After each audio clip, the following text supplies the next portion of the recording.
Morning mga kasuki. Yan po.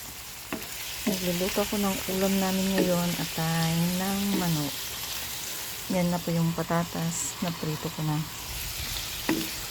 Bali, ginisa ko po sa bawang at sibuyas gamit ang star margarine.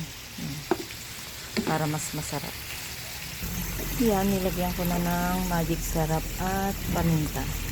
Lagyan na natin ng konting soy sauce. Okay lang.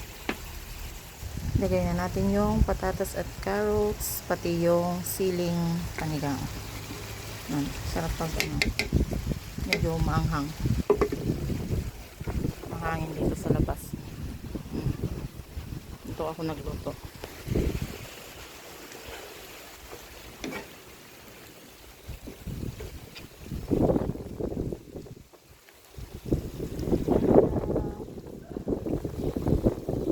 Tagan na lang ng konting tubig.